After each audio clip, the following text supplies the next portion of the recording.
How this TikTok only get 30 views? I thought it was a banger. Yeah, he stole my charging cable. Dang, dude! So I guess my girlfriend can't text me back because her Face ID doesn't work with a mask on. What? Just take it down, dude. Of course I want pizza. Yeah, but if it's Domino's, I don't want any part of it. Domino's is trash. If it's Domino's, I send it back. Yeah, I don't think I'm gonna do online classes today. My hand gets too tired holding up the phone. Did Kyle just say he didn't bring the Takis? Yeah, dude, I'm freaking exhausted. I only got to sleep until noon today. Dude, honestly, I didn't even sleep that good last night. My neck is messed up, dude. One pillow is too low and 2 pillows is too high. What am I supposed to do? Yeah, it hurts. Dude, why does Warzone take 3 hours to download? Yeah, I don't get why I can't have hot water in the shower for over an hour. Dude, if we have pizza at youth group again, I ain't coming. Yeah, I bet you would. Yeah, forget you. All right, I love you, Grandma. Yeah, if my phone battery drops below 20%, I will not apologize for what happens next. Why am I in a bad mood? I don't know, maybe it's the cold butter I spread on my toast this morning made it rip. I can't even go in my own room right now because the maid's cleaning. Gosh! She's a sweetheart though. You gotta be kidding me. Yo, Mom! The Wi-Fi's down again! No, I'm not raising my voice, you're just far away. No, I'm sorry. Stupid. No, I didn't mean it. No, I thought there was a spider. I promise! Dude, only 300 likes? Dang. Dude, Kyle, what even is COVID and why does it suck so much? Dang, dude. I just got a splinter from an avocado stone. Yo, if the Wi-Fi lags one more time, I'm gonna take a cheese grater to someone's ankle. Yo, this paper cut on my phone is killing my Fortnite game. What? Yo, Luke called me a simp? Dude, that's not true. I respect women. No, dude, I hate driving with him. He doesn't have Spotify Premium. And if I hear an ad one more time, dude, I'm gonna lose it, dude. Yeah, I just peeled a pomegranate. I totally think I just pulled my shoulder. Kyle, shut up, dude. Yes, you can pull a shoulder from peeling a pomegranate. I just did it. Nah, dude. I just lost a 700-day streak with Kyle. So no, I don't want to go to Granny's birthday party.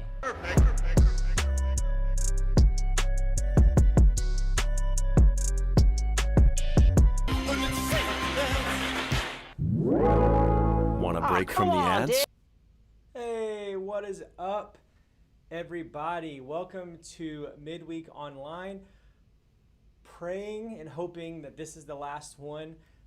As you know, next week we are going to have a parking lot party, and then July 1st we are starting back with Midweek Live. We're going to talk more about that at the end, but I'm so glad that you guys are joining with us tonight to dive into the Word of God. And we are in week 4 of this series, Why I Believe.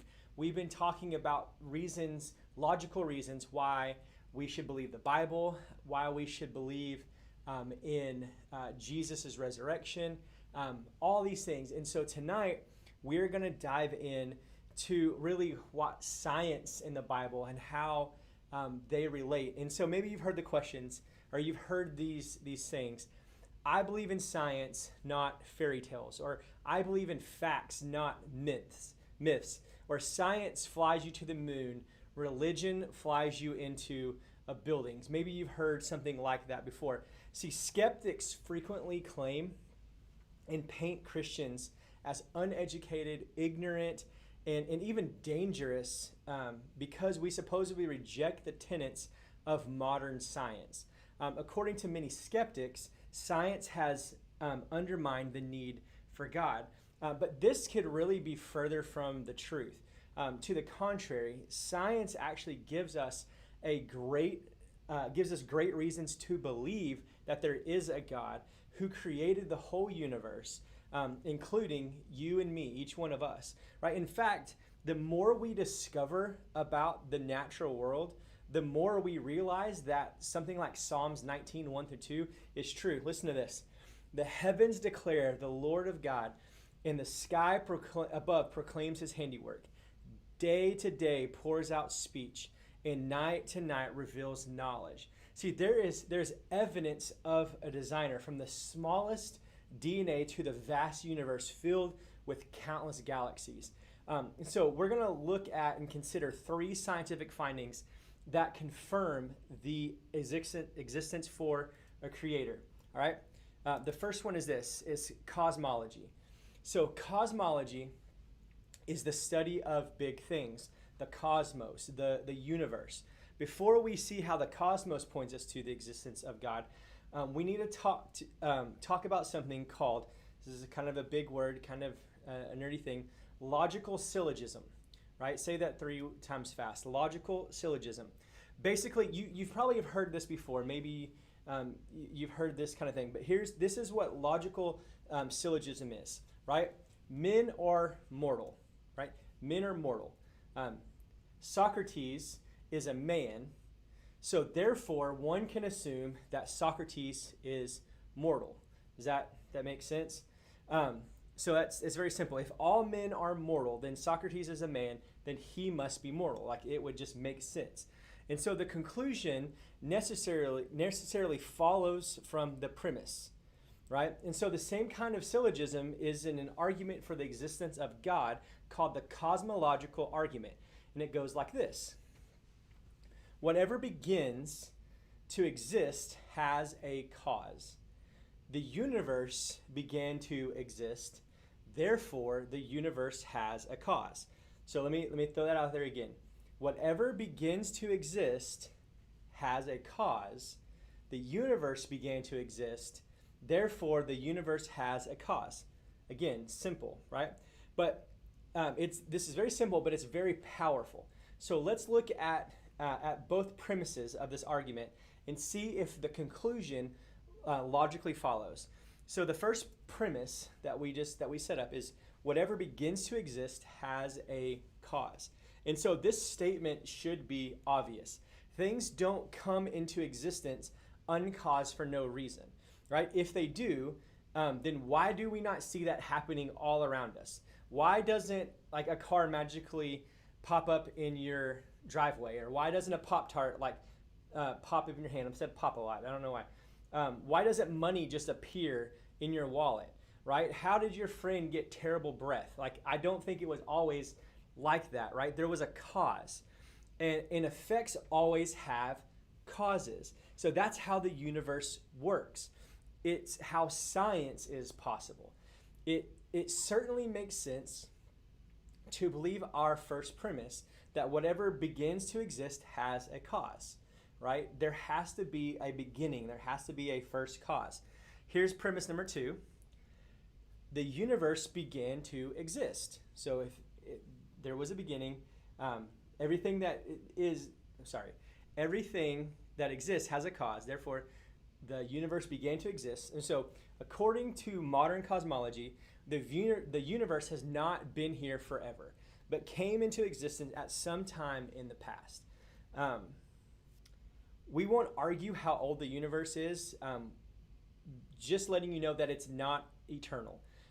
There are good reasons to think that this is true from science and philosophy, right? There's scientific evidence that believe that the universe has a cause. One of those is the Big Bang cosmology, right? In the 20th century, scientists discovered that the universe was expanding. The stars, the planets, the entire galaxies were moving away from each other as if they were moving away from an explosion, right? So if you had the ability to press rewind, right, you would witness the universe collapsing into itself, and you would reach a very first moment in time. So before that, there was literally no space, no time for that matter, no time or matter, and we can't really even think about that because the word before actually means that there was time, and so it's crazy. But from that moment, when everything is reversed, everything is collapsing on itself, if you push play from that moment, you would witness the entire universe exploding into existence. And that's what we would know as the Big Bang. The other one is this, the second law of thermodynamics. The second piece of evidence that the universe began to exist is the second law of thermodynamics, which says that the universe is running out of usable energy. And once it does, the universe will be cold and lifeless, known as a heat death of the universe. And so to understand this, think of a car with gas still in the tank. You turn on the engine, but just as the car, but you just sit, sorry, you turn on the engine, but just let the car sit in your driveway. It will run idle for a very long time, but eventually it will run out of gas. Now, if the universe did not have a beginning, meaning it has been here forever, then it should have run out of energy by now, right? It literally would have run out of energy forever ago, technically. But since the universe still has usable energy, like a car that still has gas in the tank, it must have had a beginning at some point in the past. And then there's a philosophical evidence. I don't think I put this. Oh no, sorry. There's philosophical evidences that point to this. Here's a couple. We've seen two pieces of scientific evidence that the universe began to exist. Now let's look at two philosophical arguments, and let's consider this one: the infinite regress. As a child, did you ever try to count to infinity? Right? Did you ever actually get there? Did you like quit? You're like 998, 999, and infinity, right? That's because it's not actually possible that you count to infinity. It's not a number that you can count to because there is no last number. For any number you can possibly think of, no matter how big, there will always be one more than that.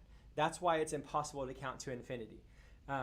Now, in the same way that you can't count forward to positive infinity, you can't count backwards to negative infinity, right? This is what's known as the infinite regress.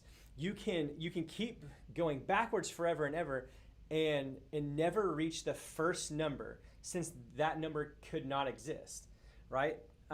So what does this crazy infinity talk have to do with the beginning of the universe? Right, imagine a line of dominoes, right? We've all seen videos, we've all played with dominoes.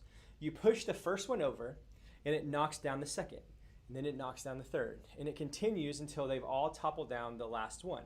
Now, imagine you are at the end of an infinitely long line of dominoes, and you're going to work backwards.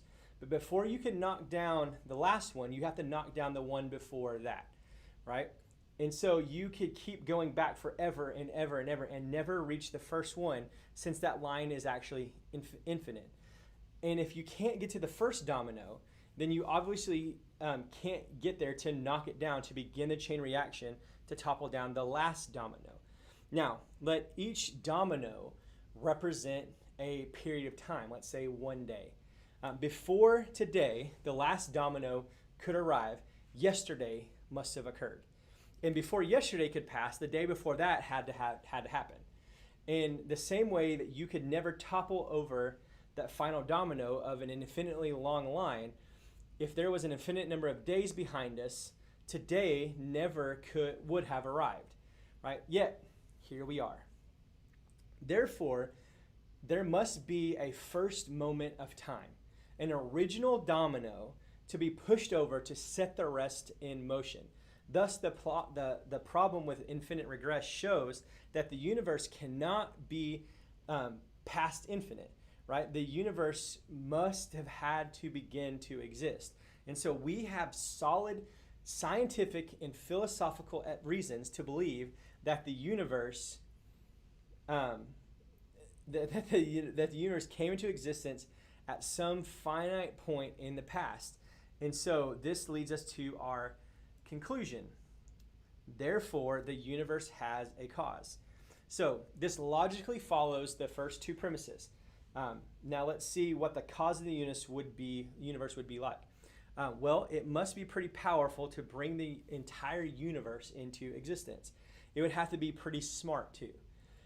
It wouldn't be made up of any of the stuff of the universe, so it has to be non-physical. Time began at this moment of creation. So the cause of the universe would need to be timeless.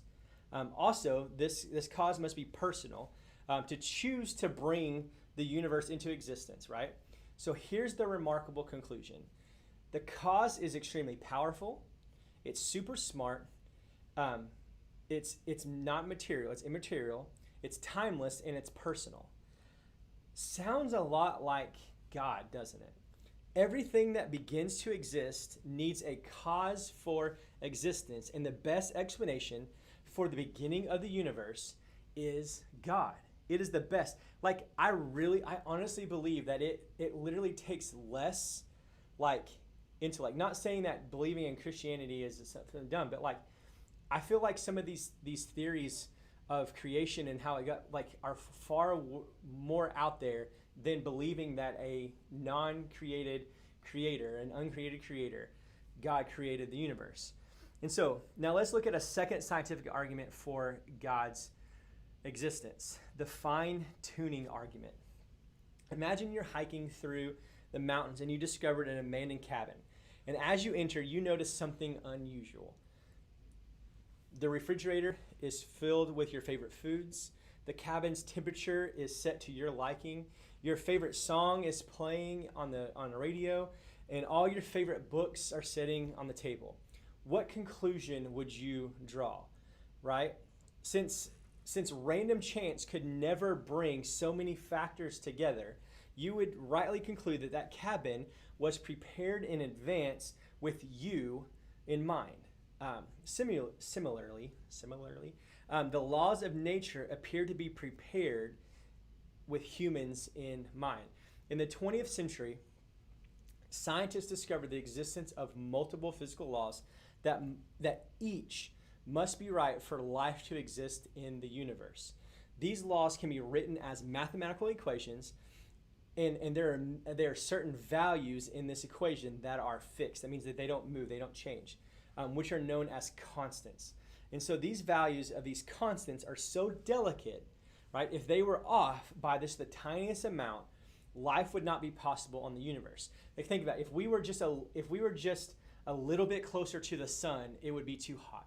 If we were just a little bit further away from the sun, it would be too cold. If the axis was just turned a little bit different, like, things would not be the way it is. If the moon wasn't how it was, the earth would fly. Like, there's so many things that make life possible. And so this is what is meant by fine-tuning the universe. Let's look at one example. We're all familiar with gravity, right? I assume that you know what gravity, what goes up must come down. It's the gravitational constant.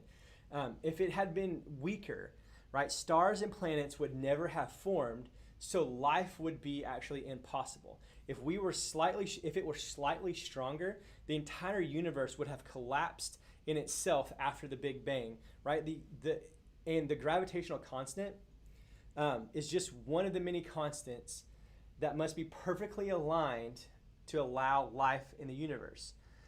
But why is the universe so finely tuned for life? Well, there are three possible explanations for fine-tuning: necessity, chance, or design. Sorry, there are three possible explanations for fine-tuning: necessity, chance, or design. Necessity: did the constants of nature absolutely have to be the values that they are? There is no reason to think so. The constants could have been different, right? And if so, the laws of nature would have been different as well, which would make life a lot more complex, which would make complex life impossible. Chance. Perhaps we got incredibly lucky with the constants that have happened to give us life permitting, that made life here, and it was all by chance. We could have won the lottery, right? But the odds of this happening would be like having a sea of trillions of blue marbles and randomly reaching in to pull out one red marble, right? That's how delicately fine-tuned the universe is for life, and how ridiculously improbable that it could occur by chance. But if we rule out necessity and we rule out chance, then design is the only option left. The universe is fine-tuned for life because a divine intellect designed it that way. God set the natural constants to permit life in this universe. So in other words, the fine-tuning of the universe is the best points to the existence of a fine-tuner, right? Now, there are some objections to this, and by the way, it's important to talk about the objections because they're going to come up whenever you guys are talking to other people. But there's another reason that's probably more important, so that you don't fear the objections. So you need to hear objections so you don't fear them. God isn't afraid of anyone's questions, and I don't want you to fear either. You don't need to be able to win every argument with somebody, but you can always treat others like Jesus by loving them and not fearing them. Don't be afraid. Speak the truth with gentleness and respect, and don't be looking and ready for like verbal fistfights, right? But just be able to talk about these things. And so there's two popular objections to the fine-tuning argument. The first one is the I just can't talk today. Anthropic principle. The word anthropic comes from the Greek word anthropos, which translates to human being. The anthropic principle states that we shouldn't be surprised that we live in a finely tuned universe, since if it weren't fine-tuned, we wouldn't be here to observe it. However, this still does not explain the universe, why the universe is fine-tuned for our existence. So imagine a man is set to be executed by a firing squad, and he hears the command fire, and he hears the command to fire, and the shots are shot out of the gun. But then he realizes that he's unhurt, like nothing hit him. Would you say, well, would he say, well, I shouldn't be surprised that all the bullets missed, because if they didn't, I wouldn't be here to be surprised. No, he would think that maybe the guns weren't loaded, or they all misfired, or all the marksmen missed on purpose. Either way, he was intentionally kept alive, and there must be an explanation why. This is the same true for the fine-tuning of the universe. Objection number two. This is where it gets kind of out there. Far from being just science fiction and some appeal to the multiverse theory, they use the multiverse theory to explain away fine-tuning. So in this theory, there are huge numbers, some would actually say infinite, universes that likely. So there are a huge number of universes that makes the likelihood of one being fine-tuned expected. We just happen to be living in one. So let me just throw that out there. So there's millions and millions, infinite number of universes, and maybe one or two of them are actually fine-tuned to be able to have life, and we just happen to live on that one. Like, you're probably sitting there going, Brad, that sounds crazy. Yeah, it sounds good. And so two quick responses can be given to this. First, the evidence for a multiverse is lacking. And there is some scientific evidence consistent with the multiverse, but at this stage, it's largely speculative, right? Second, and perhaps probably more important, a multiverse could not rule out a design. So even if there were infinite amount of universes, let's say the comic books and sci-fi movies were right and there really is a multiverse, even if there is certain questions that are still unanswered. Where did the multiverse come from? Why is there multiverses that generates fine-tuned multiverses? Essentially, the multiverse theory just pushes design up a level, right? Think about it this way. If you wanted to know why a car was designed, what would be sufficient? Would it be sufficient to go to the factory? No, it wouldn't be good to go to the factory.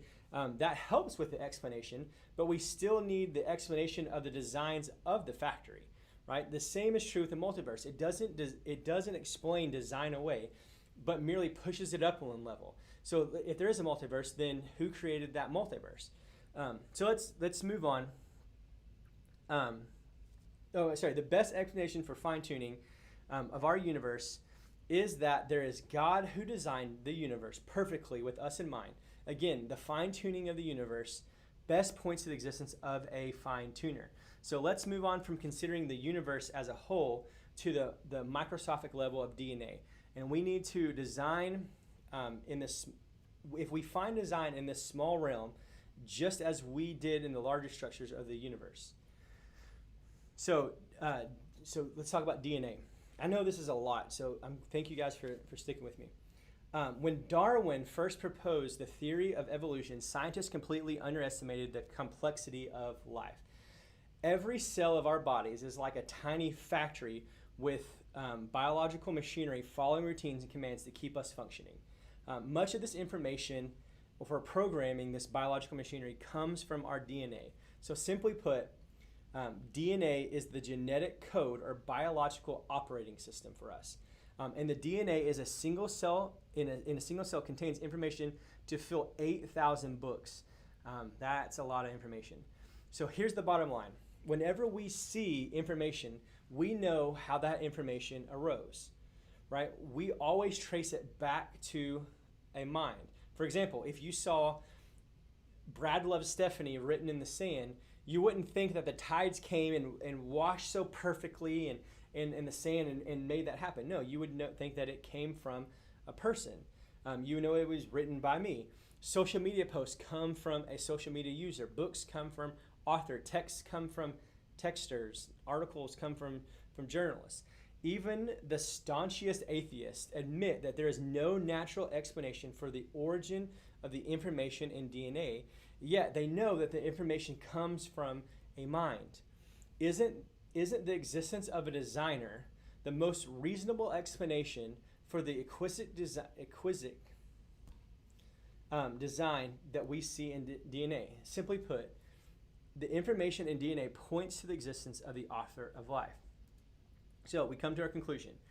These are just three powerful arguments for a creator, and believe it or not, there's actually a lot more. Science is not against faith, but when done properly, science actually confirms it.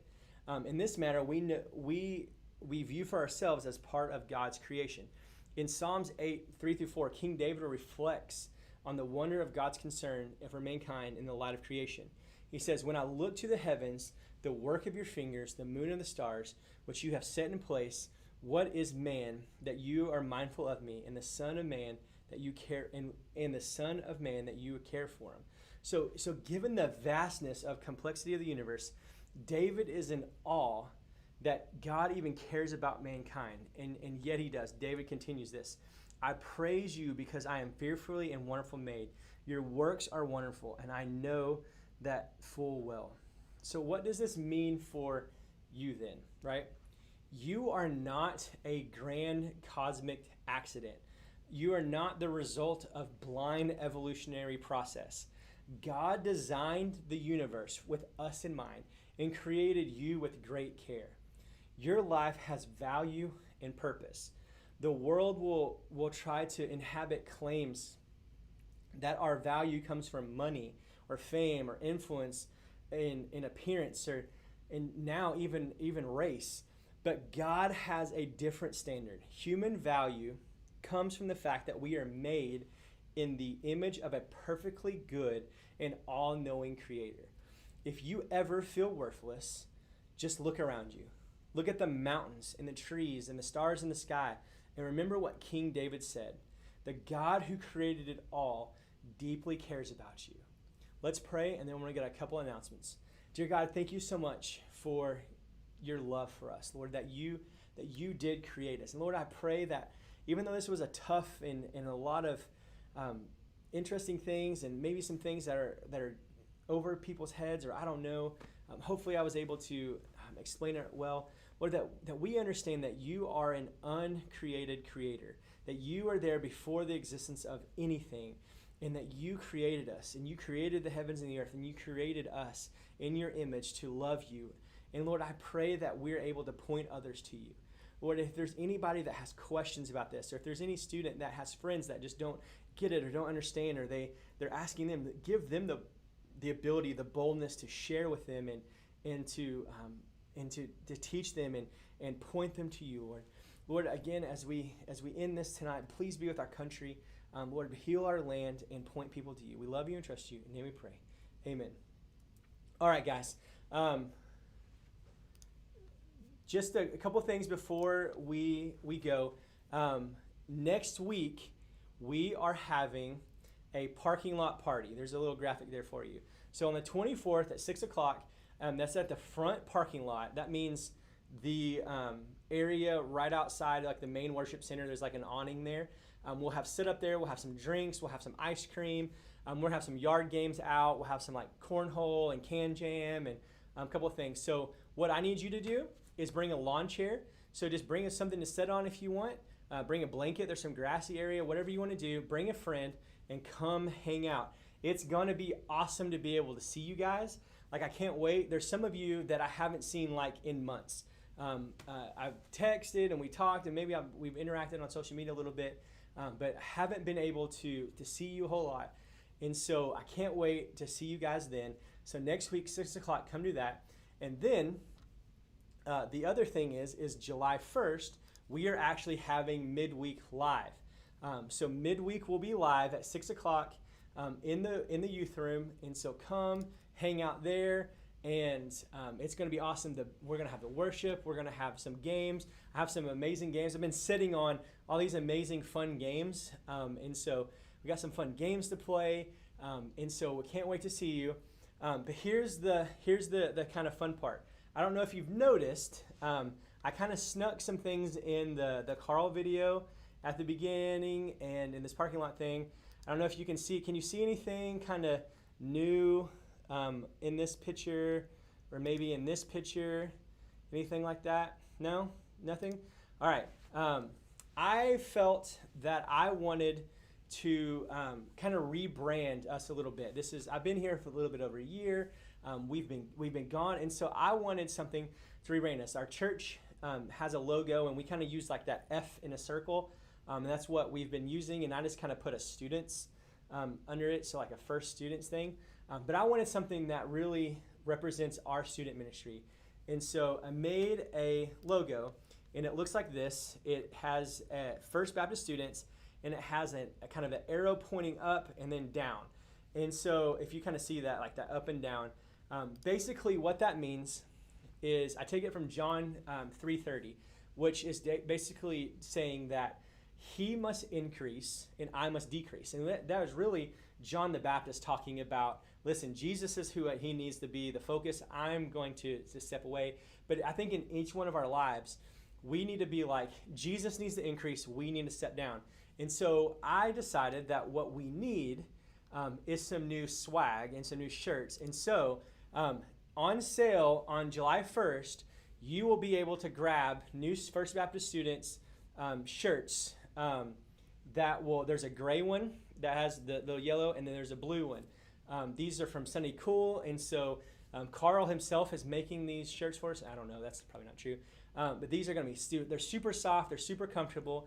And so, and the reason I thought this would be fun is you wear this shirt, and I bet you money, someone's going to ask, what does that sideways Z, what does that mountain, what does that line mean? And you're going to be able to say, it's our student ministry. It means that God, let me go back to this. It means that God must increase and I must decrease. Like it's all about Jesus. Everything that we do is based around bringing people in, letting them belong, believe, and become, and pointing them to Jesus. And so what better way to do this? So on July 1st, bring $10, grab a shirt. Bring $20, grab 2 shirts. These are a limited run. These are not going to be around forever. These are, like, once these are gone, they're gone. We will never have these exact shirts again. And so make sure you come grab one. They're exclusive. And so it's a limited number, so come grab one. It'll be awesome. Here's the picture again. $10. Come grab a shirt, grab 2 shirts, grab 3.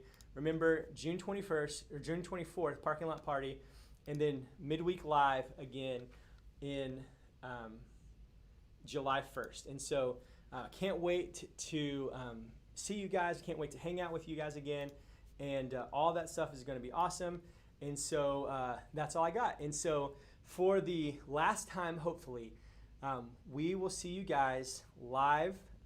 Well, not the last time I see you live. Last time we'll be signing off in this very hot closet of a room that we are recording or going live in. And so I hope to see you guys soon. I'll talk to you later. Bye.